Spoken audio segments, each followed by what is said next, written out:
interesting topic for me personally, I don't know, is the concept of learning via exposure. And this is something I people explained to me, and I kind of mulled over and was like, I question the authenticity of this concept of learning via exposure. So that's what this video is about. Turns out I can learn via exposure, but I didn't really ever have learning via exposure explained to me. So this is some of my experience with learning via exposure. And I have two examples that I'm going to talk through. The first is Thru-hiking.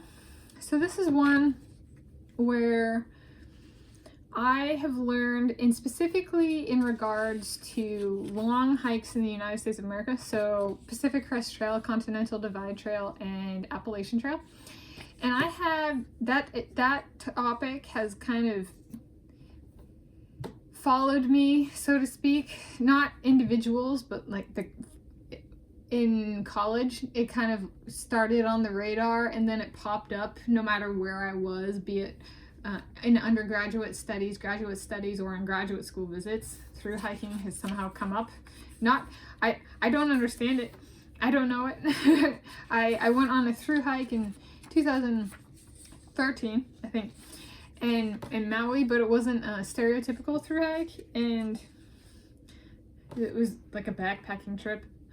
But the long trails is something I have not known, so this is thru-hiking, and learning through exposure in this case is I would literally be sitting in my office in California, and there'd be two guys, and they'd be talking about how they want to go and do something on the Pacific Crest Trail, and they'd be using all these terms like section hiker or sections and a bunch of trail jargon, and it all went, like, there's stuff that just goes in one ear out the other. However, I do have the memory of that conversation. So it's a weird memory space where I can remember the conversation, or I could remember the conversation, but that doesn't mean I understand anything that was said. There's no meaning. So I'm exposed. That's what I consider exposure, is I'm exposed to something that I have zero understanding of the meaning of, and that's it. Right? I'm exposed to the Pacific Crest Trail kind of dogma and ideology and terminology and all that, and I have no idea what it is. Exposure done. Now, I've been watching Pacific Crest Trail thru-hiking, and one of the office mates, Nick Knezik, he talked about kind of like taking on a fake name. I think he used a fake name. He had the trail name Pinch this year, so 2022 Pacific Crest Trail northbound. He chose to video bomb, so to speak, Ariel Shipe on YouTube, and he talked about doing this stuff in advance, like 4 years ago, and he joked with me and another person that he would kill us if we ever talked about it, but I'm guessing he only meant that like until he'd done it. And since I've seen him on YouTube on her videos, Ariel Shipe's videos posted on her channel, I've seen him doing what he talked about doing, I'm like, okay, I think we can talk about it now, kind of thing. But I actually, in watching my videos, it was kind of interesting because Nick Knezik was what my most pronounced learning via exposure for thru-hiking, because he was talking about a bunch of stuff, and then he came back and he actually did the stuff he talked about doing, and that would have been like 2017, 2018 approximately, that he was talking about doing that stuff, so 4 or 5 years ago, and he finally did it. So good job, Nick, if you're seeing this, congrats, and I hope I'm not bursting your bubble or anything by talking about it. I apologize if I am. But he taught me that I can learn via exposure, and that initial exposure allowed me to piece together an understanding as I'm watching these videos and the terms fill in. I can actually go back to the memory. So how can I say that I've learned? I have teaching experience. It's great that somebody says they're learning. at the end of it, if somebody has learned, there should be a takeaway. If there's a test, there should be a change from the beginning state. So the beginning state in this case would be, I have this memory, he was talking about a bunch of stuff. I don't even think I was tuned into the conversation because I did not even understand it, but like my mind remembered it, the experience and the conversation. And so now I can go back to that conversation, the verbatim, what was said, and I understand everything that was said. So like if I were to say it, this learning, this test is, can I assign the appropriate meaning to the words that were said at initial exposure, so at the time of conversation. Now, so at the time I could assign no meaning to the words and what was being said.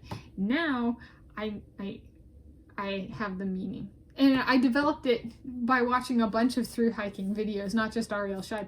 And I pieced it together, but that is what I would call through. And then Nick Knezik did what he talked about, and it was like my test, and it was like, or not my test, but it was like, congratulations, you passed your learning through exposure test.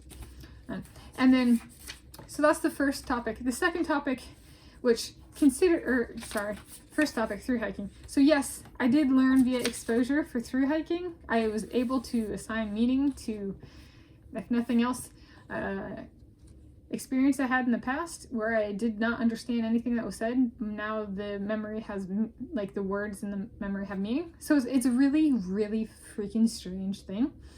And the other one that I have started and come back to a little bit, so languages, learning through exposure, Croatian, Serbian specifically. So I started, initial exposure was approximately 3 to 5 years ago. I started I'll call it brute forcing. So I don't know the language whatsoever, and I'm looking for information. So I'm reading Serbian and Croatian. Definitely not like how it's meant to be read, kind of, but like I'm looking at the words. I'm looking for information. So that's exposure for this person. I come back to it and do kind of a second exposure as I'm writing and publishing on Wikipedia for Wikipedia articles in Croatian and Serbian. There's zero Google Translate, so I'm not using a dictionary. I'm not doing anything like that. I'm not translating it. It's just exposure. And this time around, second exposure, I can pick up little grammar details about the language and how it works and some of the words, whereas on initial exposure, I did not. And I don't know how this story ends. There's a bunch of, some people say you can learn an entire language through exposure. I have no idea. I have learned picked up little pieces of grammar and vocab from exposure. However, that's not an entire language. So this is one that's, I would say, is at least semi-complete. This is one that's, I've reached the second stage in, and I can say yes, but for me it's very minor. For some people it might be a full language. I don't know if that's possible for me anyway. There's still, exposure is still I would call it a very strange learning method in my experience. And it seemed kind of not pseudoscience-y, but kind of was just like, I don't even know if that's real. But for me, it turns out it's real, but I will say it's real and very tiny, focused narrative things. So yeah, so that's some of my experiences. Yeah, it's possible, but I would still classify it as strange. So this video might feel strange in filming because I'm like, it's still new to me. Yeah, but that's some of my experience learning via exposure.